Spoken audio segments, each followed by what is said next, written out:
ஒரு கிலோக்கு எவ்வளோ அதை கணக்கு பண்ணி அவங்ககிட்ட வந்து எக்ஸ்ட்ரா விலை கொடுத்து வாங்கிக்கிறாங்க. 100 ரூபான்றது நம்மளுக்கு நல்ல விலைன்னு சொல்லி அவங்க வித்துடுறாங்க. விற்று இவங்க என்ன பண்ணுறாங்கன்னா கண்ட்ரோல் இவங்க எடுத்துக்கின்னு திரும்பி இவங்க பதுக்கி வச்சுறது, மண்டி இவங்க தான் கண்ட்ரோல் பண்ணுறதே ரேட்டு. இந்த ரேட்டு போச்சுன்னா அவங்க மட்டும் என்ன பண்ணுவாங்க, சாதாரண மக்கள் பூண்டு வாங்கி சாப்பிடவே முடியாது.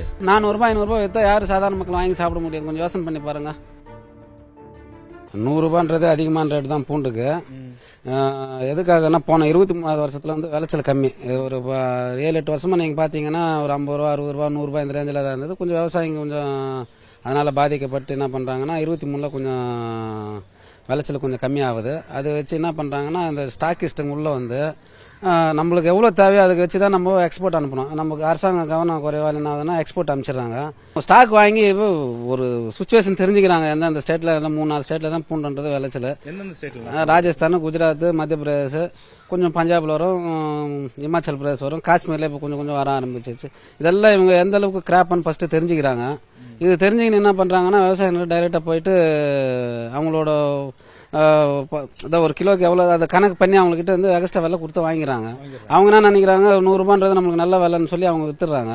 விற்று இவங்க என்ன பண்ணுறாங்கன்னா கண்ட்ரோல் இவங்க எடுத்துக்கின்னு சில குரூப்பு அது ஒரு 3-4 பெரு முதலாளிங்க சேர்ந்துக்கிட்டு 3-4 கிடையாது, ஒரு இருக்கிறாங்க, நிறைய பேர் இருக்கிறாங்க, 10-15 பேர் இருக்கிறாங்க. மொத்தமா வாங்கி ஒரு குடோன்ல சேர்த்துறாங்க. இவங்க சொல்றதுதான் வேலை. ஆமா, இவங்க திரும்பி மண்டிக்கு எடுத்துன்னு வருவாங்க. மண்டியில இருந்து வாங்கிக்கிறது, திரும்பி இவங்க பதுக்கி வச்சுறது, மண்டி இவங்க தான் கண்ட்ரோல் பண்றதே ரேட்டு. ஏன்னா இன்னைக்கு இந்த விலை வைக்கலாம், இந்த வைக்கலாம் நீங்க வச்சுட்டு குடோன்ல இருந்து திரும்பி ஒரு இடத்துல கிடையாது. ராஜஸ்தான் ஒரு இடத்துல இருக்கும் ஸ்டாக், மத்திய பிரதேசல ஒரு இடத்துல ஸ்டாக் இருக்கும், குடோன்ல குஜராத்ல ஒரு இடத்துல இருக்கும். அவங்களே திரும்பி என்ன பண்றாங்கன்னா மண்டிக்கு எடுத்துன்னு வந்து போட்டு ரேட்டு நிர்ணயிக்கிறது. நான் இந்த ரேட் வைக்கலாம், இந்த ரேட் வைக்கலாம் சொல்லி அவங்க எடுக்கிற முடிவு தான். ஏன்னா விவசாயிகளுக்கு இதனால பிரயோஜனம் கிடையாது.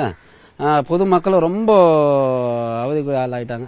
காரணம் என்னன்னா, இப்போ ஒரு பிரியாணி நீங்கள் சாப்பிட்டீங்கன்னா 300 ரூபா 400 ரூபா விற்கும் போது இப்போ ஒரு அளவு அவங்களுக்கு ஹோட்டலுக்கார இவ்வளோ பிரியாணிக்கு இவ்வளோ பூண்டு போனான்ட்டு இருக்கும்.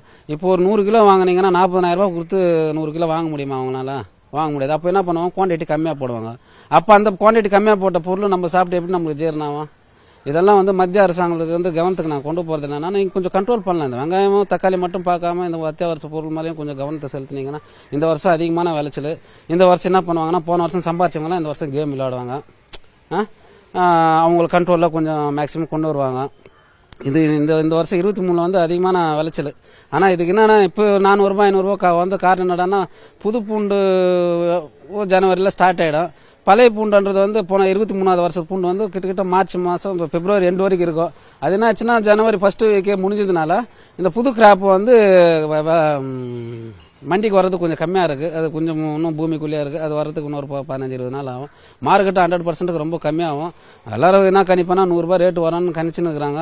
ஆனால் இந்த ஸ்டாக்கிஸ்ட் நம்ம அரசாங்க கவனம் இல்லாமல் இருந்தோம்னா இந்த மாதிரி 400 ரூபாய் 500 ரூபாய் சந்திக்க வேண்டிய சூழ்நிலைமா ஸ்டாக்கிஸ்ட்டு கொண்டு வந்துருவாங்க. என் பேரே பூண்டு முல்லைன்னு சொல்றதுக்கு இந்த ரேட்டில் சொல்றதுக்கு கேவலமாக இருக்குது. பூண்டு முல்லைன்னு சொல்லாதீங்கன்னு கூட சொல்கிறேன். ஏன்னா அந்த 400 ரூபாய் பூண்டு வைக்கும் போது ஏழை மக்கள் எப்படி வாங்கி சாப்பிடுவாங்க? கொஞ்சம் யோசனை பண்ணுங்க.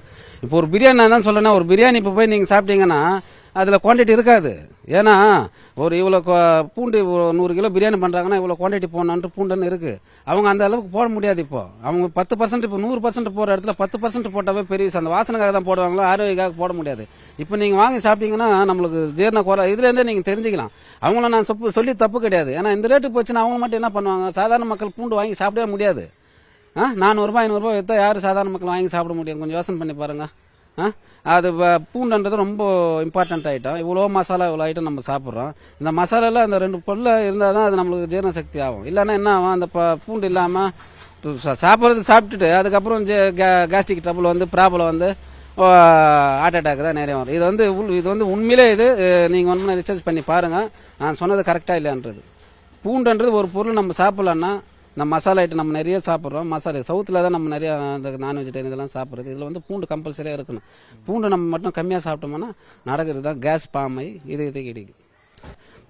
விவசாயிகளுக்கு எந்த அளவுக்கு நம்ம அவங்களுக்கு பாதுகாப்பாக இருந்து அவங்களுக்கு என்ன நியாயமான விலை கொடுக்கணும் இதெல்லாம் பார்த்துட்டு இது வச்சு நீங்கள் எக்ஸ்போர்ட் அனுப்புறதுக்கு பிளான் பண்ணணும். நம்ம நாட்டுக்கு வச்சுட்டு தான் நம்ம எக்ஸ்போர்ட் பண்ணுறதுக்கு நம்ம பிளான் பண்ணோம்.